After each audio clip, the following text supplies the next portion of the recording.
तो फाइनली चीजें के चैप्टर 263 के स्पॉयलर्स आ चुके हैं। वैसे एडिटर कमेंट करता है कि ये चैप्टर 262 का पार्ट 2 है और इस वाले चैप्टर में आप लोग गोजो का अल्टीमेट टेक्निक यानी होलो पर्पल देखने वाले हो सुकुना के अगेंस्ट में। तो लेट्स गेट रेडी। तो चैप्टर की स्टार्टिंग में हमें बताया जाता है कि यूटा गोजो की लिमिटलेस के अलावा कोई और टेक्निक को यूज कर नहीं पाएगा। लेकिन वहीं यूटा नोटिस करता है कि जब से सुकुना ने अपना बायां हाथ खोया है तब से वो अपना वर्ल्ड कटिंग स्लैश यूज नहीं कर पा रहा है। और वहीं यूटा ये भी सोच रहा होता है कि वो लिमिटलेस को काउंटर करने के लिए उसके पास और कोई ज्यादा अटैक है नहीं है सुकुना के पास सिवाय डोमेन एम्पलीफिकेशन के, जिससे यूटा समझ जाता है कि सुकुना डोमेन एम्पलीफिकेशन का यूज करके लिमिटलेस को काउंटर कर रहा है। और उस्ताद यहीं से हमें पता चलता है कि जब से सुकुना ने अपना हाथ खोया है तब से वो वर्ल्ड कटिंग स्लैश यूज नहीं कर पा रहा है। और वहीं सुकुना को लिमिटलेस को काउंटर करने के लिए वो अपने वर्ल्ड कटिंग स्लैश की जरूरत पड़ेगी। लेकिन भले ही सुकुना अपना वर्ल्ड कटिंग स्लैश यूज नहीं कर पा रहा है, लेकिन उसके बावजूद भी सुकुना लिमिटलेस को काउंटर करने के लिए डोमेन एम्पलीफिकेशन का यूज कर ही रहा है, जिसकी मदद से सुकुना ने पिछले चैप्टर में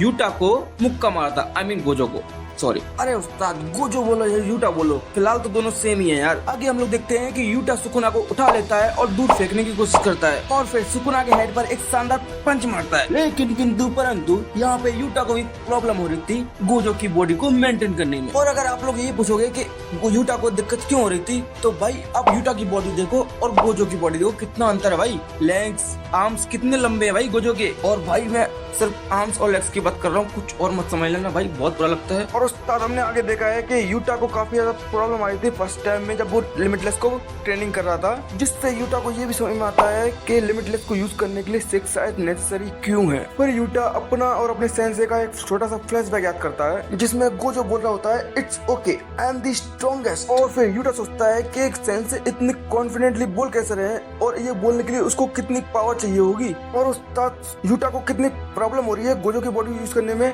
कि भाई सुकुना भी नोटिस कर लेता है कि यूटा गोजो की बॉडी मेंटेन नहीं कर पा रहा है। और फिर सुकुना यूटा से बोलता है क्या तेरे पास सच में इतना टाइम है ये सब करने के लिए, और ये बोलते ही उसको एक पंच मार के दूर फेंक देता है। और उसके बाद हमें बताया जाता है कि केंजाकू ने सुकुना को पहले ही इन्फॉर्म करके रखा है कि यूटा की कस टेक्निक है कॉपी, और यहाँ पर उसको लगता है कि जो कॉपी करने के लिए जो रिक्वायरमेंट है वो है कौन, रीका। क्योंकि रीका अगर किसी की बॉडी को खा ले या कंज्यूम कर ले तो यूटा उसकी कस टेक्निक को कॉपी कर सकता है। फिर वही सुकुना सोचता है कि यूटा ने अब तक जितनी भी कस टेक्निक को कॉपी किया है क्या वो इन सबको अभी के टाइम पे यूज कर सकता है क्या। और उसके बाद सुकुना इतना सब सोचने के बाद फाइनली कंक्लूजन पे आता है कि फिलहाल यूटा इस टाइम पे लिमिटलेस को ही यूज कर सकता है। और फिर सुकुना ये भी सोचता है कि इसकी जो लिमिटलेस टेक्निक है वो कितनी देर टिक सकती है। और सुकुना वही ये भी सोचता है कि केंजाकू की कस टेक्निक खत्म होने के बाद क्या यूटा अभी भी गोजो की बॉडी में ही रहेगा क्या। और उसके बाद सुकुना गोजो का होलो पर्पल याद करता है और फिर सोचता है कि हाँ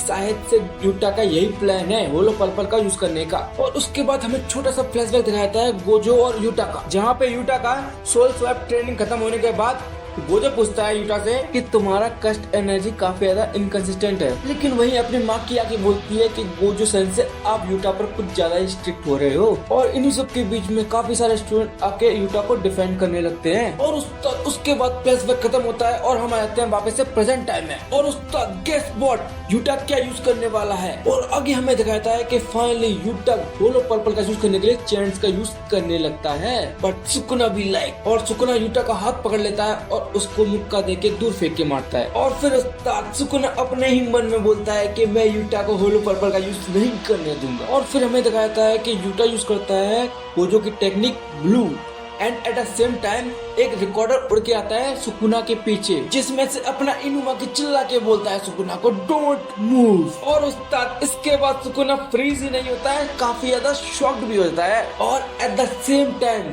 यूटा अपने चैंट्स का यूज करके होलो पर्पल क्रिएट कर लेता है और यूटा होलो पर्पल का यूज करने के लिए बिल्कुल तैयार है। उस्ताद सिचुएशन समझ रहे हो क्या है सुकुना के लिए। इनुमाकी ने अपनी कस टेक्निक अप्लाई की एक रिकॉर्डर के थ्रू, और वही अदर साइड यूटा अपनी चैंट्स का यूज करके होलो पर्पल क्रिएट कर लेता है और सुकुना पे फायर करने ही वाला होता है। और वही सुकुना अपने आप को डिफेंड भी नहीं कर सकता क्योंकि because of Inumaki curse technique Sukuna freeze हो चुका है। और उस्ताद ये वाला चैप्टर यहीं पे खत्म होता है। और हाँ गाइस, गेगे की तबीयत ज्यादा ठीक तो नहीं है, लेकिन तब भी चैप्टर आएगा अगले वीक ऑन टाइम। तो उस्ताद अगर वीडियो पसंद आई है तो लाइक करो और सब्सक्राइब करो यार, तुम लोगों के लिए फ्री है, सब्सक्राइब करो। तब तक लिए सयोनारा।